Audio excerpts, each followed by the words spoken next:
Olá pessoal de Minas Gerais, é claro que eu queria agradecer o convite de conversar com vocês. Eu sei que causei um pouquinho de estresse, especialmente para Odila, porque o convite, quando chega com alguma antecedência, a gente sempre pensa que lá na frente vai poder planejar e vai gravar e vai fazer todas as coisas. Confesso que a minha principal intenção é de que eu ia negociar a minha agenda de maneira que eu pudesse estar com vocês, e definitivamente não foi possível viajar pelo volume de responsabilidades que se concentraram nesse momento para mim. Então, quero agradecer o convite, a oportunidade de conversar com vocês. Acho uma pena que a conversa seja assim, à distância, vocês me vendo e eu não vendo vocês. Mas vamos ver se consigo dar conta do recado ou da encomenda. O pedido foi de que eu conversasse sobre saúde mental na atenção básica, mas especialmente os modelos técnico-assistenciais na atenção básica e a residência integrada no institucional em saúde coletiva, em saúde mental coletiva. Já aí tem um conjunto de nomes, né? Tem uma nomenclatura que fala ou indica ou sugere práticas, sugere concepções, sugere formulações. Por exemplo, quando falamos em modelo, é uma palavra que a gente pode colocar entre aspas. Porque de um lado podemos pensar que um modelo é alguma coisa a ser repetida, a ser replicada, do tipo, qual é o modelo de um determinado país para que a gente então faça só adaptações. Ou qual é o modelo de uma determinada cidade para que a gente possa aprender com eles. Qual é o modelo de um determinado programa de residência para que se possa aprender com eles. É ruim que a gente pense que tem um modelo a ser copiado, como também é ruim que um programa pense que ou uma política ou um programa pense que se organiza de maneira a modelar. A gente precisa admitir que há uma plasticidade tal nas nossas configurações que, na melhor das hipóteses, existe uma modelagem, não exatamente um modelo. Uma modelagem quer dizer que a gente lida com certas estruturas, lida com certas premissas, talvez, ou com alguns pressupostos, e a partir disso vai entrar em contato com a realidade. Então, como a gente vai dizer que o principal modelo é aquele totalmente aberto à realidade, às configurações da realidade? Então, a gente podemos chamar isso de modelo, mas fundamentalmente o que vem aí, do ponto de vista técnico-assistencial, são modelagens. Então, um pouco essa palavra, modelo, modelagem, que eu acho que valia a pena a gente pensar. Eu tenho usado muitas vezes quando escrevo a palavra desenho técnico-assistencial, desenhos técnico-assistenciais, mas a palavra modelagem também me contempla e a palavra modelo eu colocaria, mesmo que a gente use, colocaria entre aspas. A outra expressão então é esse tecno-assistencial. Muitas vezes a gente encontra a palavra só modelo, modelagem assistencial, modelo ou modelagem técnico-assistencial, modelo ou modelagem, desenho técnico-assistencial. O técnico ele difere um pouco da noção então de técnico, especialmente com uma certa expectativa de que não seja só a assistência propriamente, ou os aspectos técnicos da assistência, ou os aspectos técnicos que formalizam uma dada estrutura e um dado modo de trabalhar. É muito mais uma concepção tecnológica, que é um conjunto, ou o conjunto de saberes, o conjunto de conhecimentos e práticas que são colocados disponíveis para uma composição de trabalho. Então, o técnico, embora um pouco difícil talvez de explicar, ele difere da noção de técnico. Vem associado, então, um assistencial, para dar conta de que a gente está se referindo a um certo recorte da atenção à saúde, que é a instância ou o momento em que a gente efetiva atendimentos de saúde às pessoas. A palavra assistência ela tem sido bastante debatida diante da outra palavra, que é a atenção. A gente pode dizer que a palavra mais comum, mais frequente no serviço de saúde é a palavra assistência. Em geral, ela está marcada com uma noção de diagnóstico e prescrição, ou queixa-conduta. A gente pode dizer que essa noção, queixa-conduta, diagnóstico e prescrição, teria aí um certo modelo assistencial. Se a gente discute que não nos interessa um modelo assistencial, nos interessa uma modelagem da atenção, já a gente está discutindo isso, né? Dizendo que não é esse eixo, essa díade, então, queixa-conduta, diagnóstico e prescrição, mas uma atenção que daria conta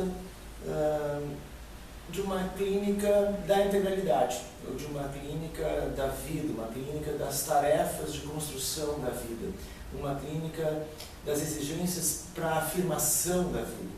Especialmente na saúde mental, não temos dúvida disso, porque se para doenças, por exemplo, infecto-parasitárias, a gente pode dizer que tem um agente claramente conhecido e uma intervenção claramente conhecida, eliminar uma verminose, eliminar uma infecção bacteriana.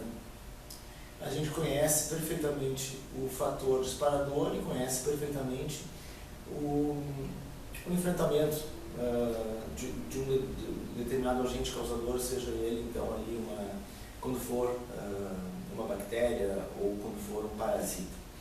Na saúde mental não é assim que as coisas acontecem, e mesmo quando situações clínicas desse tipo, que eu estava dizendo, infecto-parasitárias estão presentes, também a saúde mental está envolvida, ou os aspectos psicossociais, os aspectos emocionais, os aspectos de envolvimento com projetos de vida, com projetos de si, com projetos afirmativos, da produção de cada um como um agente social no mundo, como um agente experimentador do mundo. A saúde mental entra aí até porque há muitas dificuldades de que a gente tenha de fato autonomia na condução da vida, ou de fato autonomia na tomada de decisão sobre aquilo que nos é mais prazeroso, sobre aquilo que nos é mais favorecedor de crescimento, de engajamento, de movimento. A gente tem uma sociedade que apresenta muitas regras especialmente morais, de natureza moral, de intenção moral, que ajusta comportamento, que ajusta conduta, que ajusta o desejo constrangido por informação moral ou por regra moral é objeto para nós que trabalhamos com saúde mental. Como é que a gente ajuda as pessoas a perceberem esse constrangimento, a sua autonomia, esse constrangimento a descobrir qual é o seu projeto de vida? Como é que a gente faz com que esse constrangimento ele seja desarmado, essa contenção seja desarmada, essa fronteira seja desarmada? Então, na saúde mental, uma modelagem técnico-assistencial em saúde mental deve dar conta da integralidade, da atenção, que não é observar todos os aspectos que estão implicados em cada história de vida, ou em cada sintoma, ou em cada possível construção diagnóstica. A integralidade ela entra aí na tentativa de experimentar, explorar, tentar conhecer desafios a que pessoas possam se sentir implicadas, convidadas, mobilizadas, pessoas ou coletivos. É uma possibilidade que a gente pense que a vida é algo em aberto, pode ser composto pela nossa intervenção, que a ação de bairro pode ser composta pelo nosso envolvimento, pelo nosso exercício de prazer ou de desejo. Conforme os autores que a gente for utilizando, essas palavras podem modificar um pouquinho, dizendo coisas diferentes ou eventualmente dizendo a mesma coisa. Mas se coloca fundamentalmente para a saúde mental essa conexão com a afirmação da vida, dizendo claro que nós não sabemos qual é a vida a ser afirmada, são os fatores de produção de vida a serem afirmados, os fatores de liberdade a serem afirmados, os fatores de inventividade e criatividade a serem afirmados. Nenhum de nós sabe qual é a vida que está destinada a nós sem que a gente experimente a própria vida. Quando Nietzsche, por exemplo, fala em amor ao destino, ele não está dizendo de um destino que nos solapa, ele está dizendo de um destino que a gente só se descobre na medida em que a gente o afirma ou na medida em que a gente o experimenta. Então, afirmar a vida não é uma vida que pré-concebida ou que nós já sabemos do que se trata. É aquela que a gente experimenta e vive intensamente. A saúde mental, os trabalhadores da saúde mental estão convocados todo o tempo a produzir esse tipo de modelagem técnico-assistencial, seja no exercício específico de trabalho em saúde mental ou no contato direto com pessoas, por exemplo, em sofrimento psíquico, ou que demanda o contato, uma conversa, em um trabalho de si, junto com o trabalhador de saúde mental, mas também quando nós atuamos em apoio matricial, em supervisão clínico-institucional, em apoio institucional, em educação permanente em saúde, todos aqueles momentos em que a gente de alguma maneira mobiliza equipes ou mobiliza trabalhadores porque temos uma apropriação em saúde mental, lidamos com essa composição de estratégias ou desenhos tecnoassistenciais. Se for responder a pergunta, então, desenhos tecnoassistenciais, desenhos da atenção, desenhos da integralidade da atenção, as residências integradas multiprofissionais de saúde mental, a gente tem o primeiro componente, residência integrada multiprofissional. Tem então aí já uma formulação de que o trabalho ele envolve trabalho e formação, há uma conexão trabalho e formação. Se for na residência, é uma coisa evidente. Somos trabalhadores, os profissionais residentes, são trabalhadores ou são profissionais de saúde, mas são alunos, são estudantes, são aprendentes durante o período em que eles estão na residência. Então tem uma conexão trabalho e formação que já está posta aí. Mas no cotidiano do trabalho, a conexão trabalho e educação permanente também está posta. Então essa noção de que todo trabalho ele é educativo, e ele é educativo não porque ele tem regras a cumprir ou a prescrever, ele é educativo porque ele compõe coletivos de aprendizagem, ele compõe comunidades de práticas cotidianamente. Esse componente educativo deve fazer parte do trabalho e ele é componente de um conceito de residências. Então, o integrado passa por essa noção, mas multiprofissional. Então, outra noção que também está colocada aí é de que fazemos isso em equipe, não só uma equipe que colabora, mas uma equipe que tem uma trajetória, um percurso formativo antecedente diverso. A gente poderia dizer que são as normas antecedentes que nos trazem a um determinado lugar. Mas essas normas antecedentes, elas só servem para nos colocar em determinado lugar. A partir daí, as normas antecedentes devem ser renormatizadas. Essa é uma formação que a gente vai encontrar em Candelene, por exemplo, especialmente normal e patológico, mas vai encontrar em vários outros autores. Eu não acho que é o caso de a gente se ocupar agora, mas falando então um pouco dessa noção de que a multiprofissionalidade ela assegura uma concepção de equipe em que não só colaboramos e produzimos coletivos organizados de produção da saúde, mas viemos e necessariamente deveremos vir de diferentes formações prévias ou de diferentes formações de graduação prévias. Na hora que nós nos compomos como uma equipe, nós não somos só profissionais de uma dada profissão que distribui ou divide tarefas entre si. Nós somos agentes sociais do trabalho. Dominamos, então, o que eu chamei aqui de normas antecedentes, e elas agora entram em renormatização, para a equipe ou para cada um de nós. Isso quer dizer que eu posso dominar ou não muitos saberes próprios da minha profissão, eu disse posso dominar ou não muitos saberes próprios da minha profissão, mas isso vale para todos os demais profissionais, inclusive para os nossos preceptores ou tutores em residência. Essa diversidade que nos singulariza deve ser colocada como ressingularização do coletivo que vamos compor em ato. Então, nós não somos os trabalhadores das diferentes profissões não são a mesma prática e o mesmo estilo de trabalho em cada lugar, em todos os lugares onde nós trabalhamos. Em cada lugar nós somos diferentes, porque nós somos pessoas diferentes, com culturas diferenciadas, com bagagens diferenciadas. Isso coloca, então, a nossa disponibilidade de um jeito não particular ou único, mas de um jeito sempre em ressingularização.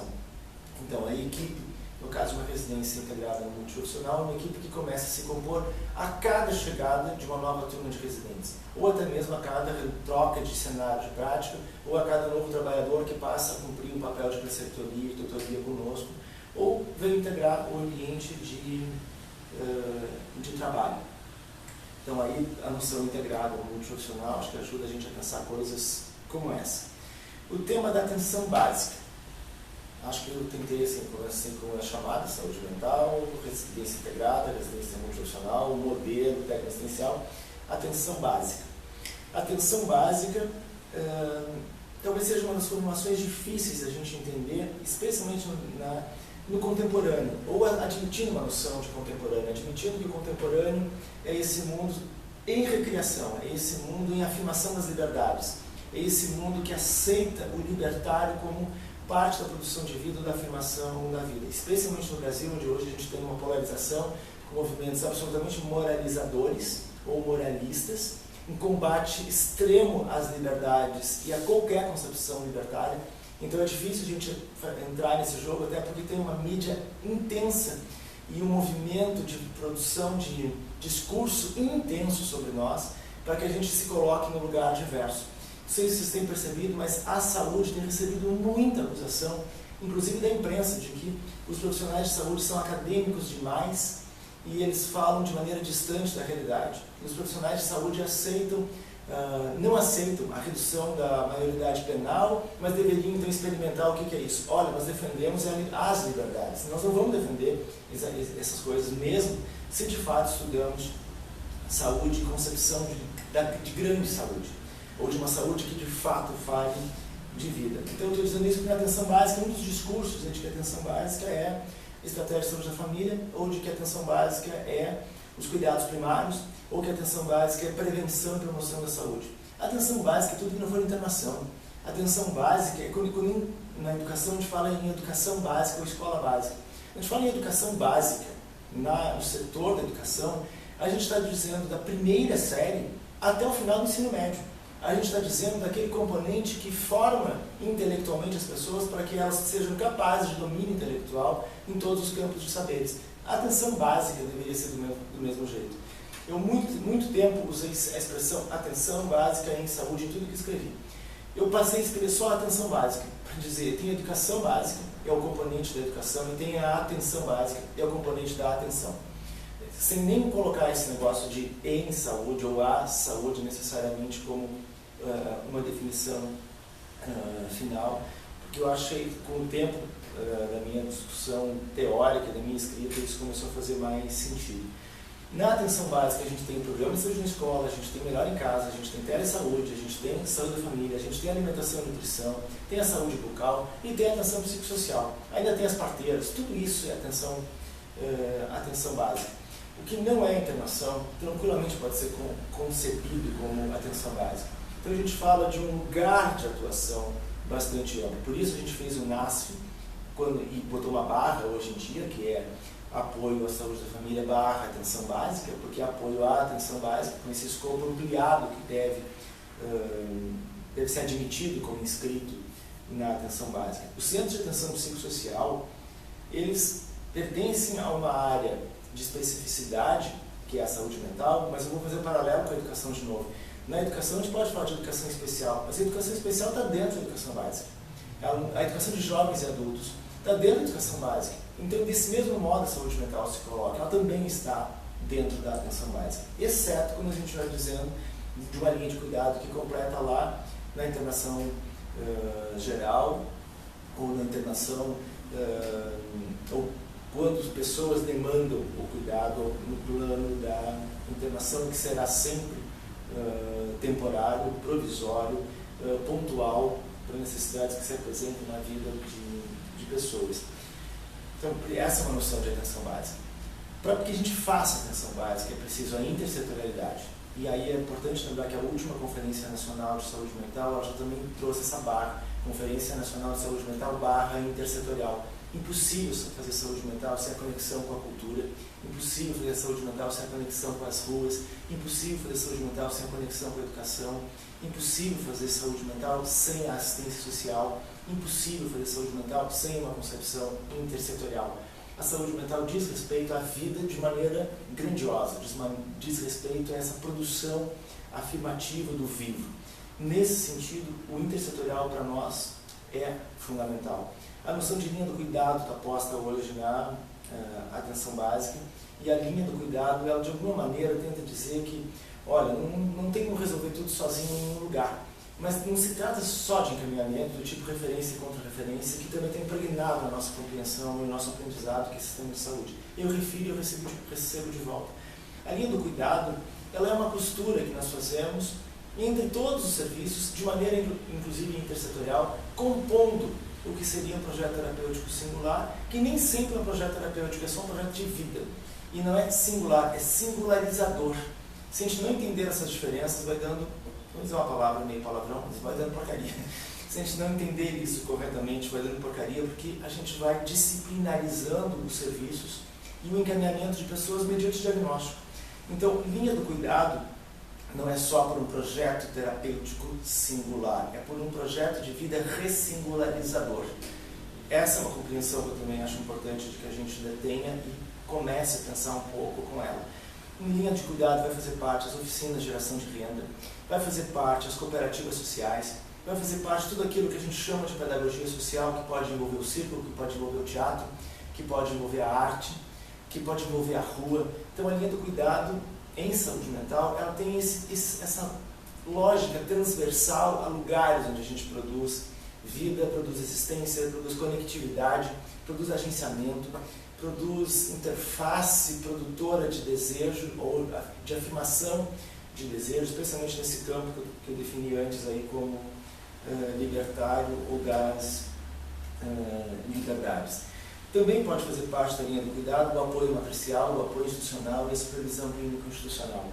Esses não são lugares formais, ou não são lugares estruturais, eles são lugares de agenciamento, são lugares de produção de movimento, são lugares de convite, são lugares especialmente de convite à invenção. Um trabalho que deve compor ainda a linha do cuidado e deve compor as práticas de atenção em saúde mental é o acompanhamento terapêutico. É uma maneira de dizer que em certos momentos ou em certas circunstâncias da vida da gente, a gente sim demanda um cuidado um pouco mais intensivo.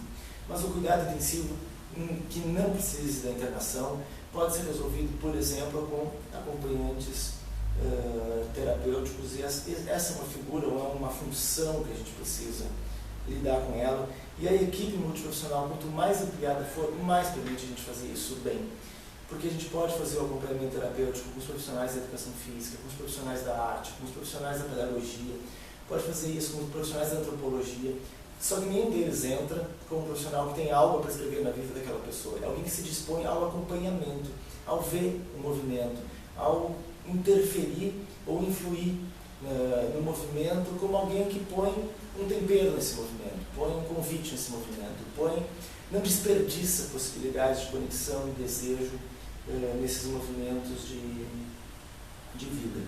Então, linha do cuidado é um tema forte para pensar essa conexão saúde mental, atenção básica.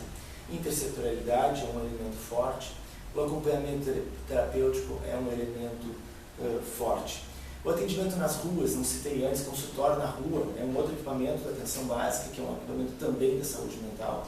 Importante dizer que a gente pensava muito fortemente que o consultório na rua, o consultório de rua, era um serviço da saúde mental, porque ali tinha uma população especialmente usuária de álcool ou outras drogas, e essa população disse, a gente não quer ser visto só desse jeito, isso acaba sendo um rótulo que a própria população de rua resistiu, reagiu e disse, nos interessa a atenção básica, não só um modelo de intervenção ou de interferência, interessa que cuidem da gente ou nos ofereçam possibilidades de cuidado, porque nós somos um grupo social na rua. Tem aí uma conexão também importante. Eu sou um dos que briga um pouco com essa noção de consultório na rua, porque me agrada o conceito de consultório de rua, porque o consultório de rua, para mim, é esse consultório que, do mesmo jeito que a gente, que é o acompanhamento terapêutico, aceita os sem paredes. Os sem paredes que poderia acontecer até dentro de um lugar que tem paredes, mas o fluxo e a transversalidade é intensiva. O consultório de rua é um consultório que é transversal aos lugares onde a vida produz e pode agenciar a produção de conexão e de convite. E agora, quando se diz que é na rua, parece que só uma transposição. A explicação para isso é de que as populações estão na rua, elas não são da rua, mas o consultório da rua é o consultório que não é o consultório das quatro paredes, ou do divã, ou da mesa da cadeirinha, coisas desse, ou das poltroninhas que seja, coisas desse tipo. Mas a gente ainda tem trabalho em sala de espera, a gente ainda tem trabalho no entorno das unidades de saúde, a gente tem trabalho com todos os tipos de grupos que uma unidade básica de saúde tenha, incluindo os grupos que são relacionados mais diretamente com a saúde mental. É muito ruim que a gente pense que tem grupo de usuários de medicamentos em saúde mental. E muitas vezes é isso que acontece ainda em muitas unidades básicas de saúde, em que o trabalho da equipe de saúde mental é acompanhar o uso correto da medicação. Neste caso, o melhor grupo não seria o de uso correto da medicação, mas o da gestão autônoma de medicamentos, ou gestão autônoma da medicação. Tema que ainda está aí para a gente estudar, as residências de saúde mental precisam estudar porque isso desarma talvez um lugar de poder que é um prescreve e o outro administra e o outro ingere ou consome. A gestão autônoma de medicamentos muda bastante esse lugar, ela altera esse lugar. Todos podem saber mais sobre a medicação, todos podem interferir no estilo de consumo da medicação e informar sobre os efeitos da medicação. Se aprende muito mais sobre os efeitos da medicação na vida de alguém, inclusive efeitos subjetivos que a medicação tem na vida de alguém, quando se pode conversar sobre isso, como é o caso dessa prática dos grupos de gestão autônoma da medicação. Eu acho que para dar uma noção um pouco geral, eu fiquei pensando assim, um convite, fala em 20 minutos. Eu acho que deve ser super entediante. Eu estou aqui falando, e estou falando autonomamente, mas para ficar ouvindo um vídeo, quando a gente depois no final não vai poder fazer pergunta. E eu não estou vendo as caras de vocês fazendo nenhum gesto de concordância ou discordância, nenhum gesto de mão, nem de expressão facial. Não dá para saber se eu deveria alargar mais determinado ponto ou menos determinado ponto, ou sugerir alguma outra questão. Eu penso que se as palavras que eu enunciei no início, tentando picar um pouquinho a chamada desse título que nós tivemos, ajudou a que a gente reverberasse um pouquinho, que a gente bagunçasse um pouquinho as nossas ideias, dizendo, não tem conceito único e tampouco tem alguém que possa dar uma resposta do tipo 2 pontos, é assim, mas dizendo que nós fazemos isso no cotidiano formativo, ou fazemos isso no cotidiano de um trabalho que se põe como educativo, tudo isso que eu disse são considerandos. E diante desses considerandos, vem aí um convite para a prática, seja do preceptor com seus residentes, seja do residente com seus usuários e colegas no ambiente de práticas, seja dos trabalhadores do cenário de prática que recebe residentes, para fazer interação com os organizadores da proposta de ensino e dos residentes.